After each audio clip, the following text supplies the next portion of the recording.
kung matutuloy siya. I am a party player, I am a team player. Whatever decision na ibibigay sa akin ng partido ay susundin ko. Baka most likely dyan is i-adapt siya rin ng, bilang standard bearer ng aming partido para. Senatorial bet Cheese Escudero says one must never underestimate voters. This as the issue of vote buying has taken a front seat among presidential aspirants.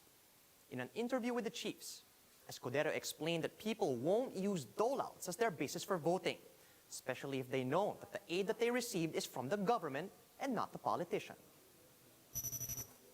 The last thing any candidate should assume is that the voters are not wise enough to decide whether they use as a basis kakilala ko, kamag-anak ko, natulungan ako, may vision sa country, maganda yung plataforma.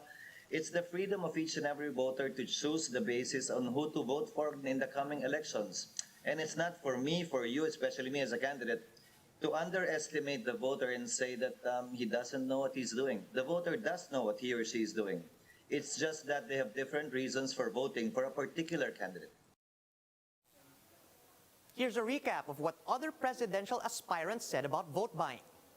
On May 4, 2019, Senator Ping Lacson said that if voters think that selling their votes is the only way to immediately benefit from a politician, they are wrong. Lacson said that voters should know that they would only suffer for a long period in return. While former Senator Ferdinand Marcos Jr. attested to the staggering amount of money involved in vote buying during the 2016 elections, Marcos told voters to accept money from vote buyers, but to vote for only for those who they want. This is exactly what his rival Vice President Leni Robredo said in her latest interview. But for some reason, Marcos supporter and senatorial aspirant Larry Gadon wants Robredo out of the presidential race for her remarks on vote buying. We are down to the last 3 days before the deadline of the extended voter registration. In Manila, some residents were spotted sleeping while waiting in line at Robinson's Otis. Only 150 people will be accepted for registration at the center, but the number of people waiting in line today has reached 300. And to avoid others from cutting the line, the registrants themselves listed their own names according to the time of the arrival. Mas maganda sana para makaboto lahat. Para sa akin. Mas maganda siguro kung dadagdagan nila yung 150. Gawin nilang 300 para at least umabot ako kasi number 271 ako, di ba? Lima ko na itong balik dito sa District 6. Nung mga nakaraang buwan, ma'am, simula September, alas 2, alas 3, wala na. Over in Quezon City, registrants started lining up outside SM Novaliches since last night. Residents brought their own chairs, mats, and even cars so they could sleep while in line. Some registrants are taking initiatives to fix the line to avoid others from jumping the queue. And it was 4 in the morning when people were allowed inside the mall. Busy din po kasi ako sa schoolwork po kasi. Kasi nung mga nakaraan din po, di rin po kami nabutan ng nung bago po mag-cut-off. We've been here 8 o'clock in the evening. So as we were informed that they will be able to let us in by 4 o'clock in the morning. So syempre pagod din naman, saan naman kami mag-i-stay. And we know na dito sa side streets lang ang pila. So we brought a car here. Importante rin po talaga kasi alangan namang sa FB ka lang or sa social media ka lang maingay para sa gusto mong iboto pero mismong sa sarili mo hindi ka naman pala botante. Parañaque City Mayor and Metro Manila Council Chairman Edwin Olivarez is seeing good reason for the NCR to further ease to Alert Level 2. In an interview with Radyo 5, Olivarez said they are seeing encouraging numbers in Parañaque and the entire region, where the R0 is now down to less than 1. He said the health department will consolidate these figures and will come up with a recommendation for the MMC and the IATF. Olivarez also said further to easing the Alert Level 2 means more businesses can recover and recoup their losses. maganda po yung numbers po natin. Dito sa Parañaque, sa buong Metro Manila, ang ating reproduction number, nasa 0.6, 0.5 na lang po siya. Pati yung ating healthcare utilization, yung ating pong ICU, nasa 50% na lang po. At pababa po yung ating mga yung ating COVID ward. So yan po i-consolidate po ng DOH po yan until tomorrow, para po sa lahat po ng ating mga numbers sa Metro Manila at sila po magbibigay po ng recommendation po sa MMC at the same time papunta po sa IATF. In other news, the government will open pediatric COVID vaccination outside Metro Manila in the coming days. That's in order to inoculate all 12 to 17-year-olds within the year. Greg Gregorio with the details.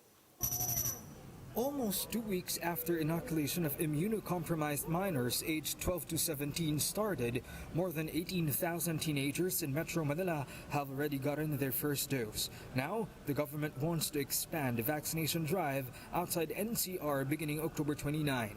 And 4 days after, they want to expand that further to children with no medical conditions. Latest Philippine Statistics Authority data showed that the country has about 12.7 million 12 to 17-year-olds, and Vaccine Sar Carlito Galvez wants to vaccinate all of them within the year.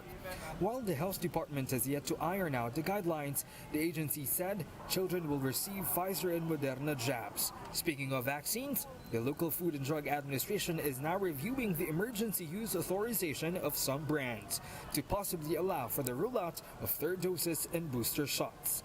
Secretary Francisco Duque has earlier approved the Health Technology Assessment Council's recommendation that additional doses be rolled out this quarter. And without applications from brands to amend their EUA, the DOH applied for the revision instead. Sumulat na ang DOH kahapon, no? Nag-send sila ng letter asking for a review of the EUAs for possible nga na mga third shot. HDAC has recommended that jabs from Pfizer, AstraZeneca, Janssen, Sinovac, and Moderna be used for additional doses. But the study on the mix of vaccines is no easy feat. Hindi kasi katulad ito nung EUA dati na halimbawa isang bakuna, di ba? So isang malaking study yun, titingnan mo. Ito, several studies na iba yung methodology, tapos maliliit lang yung mga sample size. Still, the FDA expects review results to be available in 2 weeks' time. For News 5, Greg Gregorio, we are One News. The Philippines may get its hands on the COVID-19 pill, Molnupiravir, ahead of its Asian neighbors. However, not all Filipinos will be allowed to buy it just yet. Mobile journalist Pamela Vasquez with the story.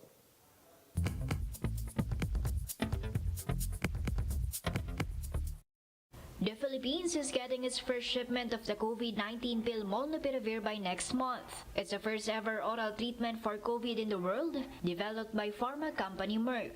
The importer Medethic says the first batch will cover 300,000 patients. The shipment that is coming by November, and on the availability or the volume that we have placed from our supplier, that will cover around 300,000 patients. Clinical trials show that out of 1,200 people with mild COVID who took Molnupiravir, 81% had a negative PCR swab test by the 5th day.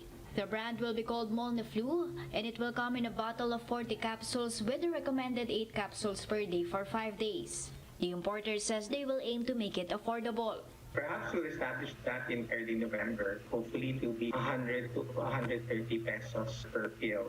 The importer said Merck or MSD submitted data that showed it was effective against different variants of COVID. We saw that some of the results that are provided to us by MSD actually saw it working with the different variants. Because of the promising results, the FDA has also granted more hospitals and drug companies special permits to use and import the antiviral drug. As of end of last week, we're na tayong 31 hospitals na merong compassionate special permit. 5 companies na importers and distributors. Compassionate special permits mean only hospitals and doctors can dispense it.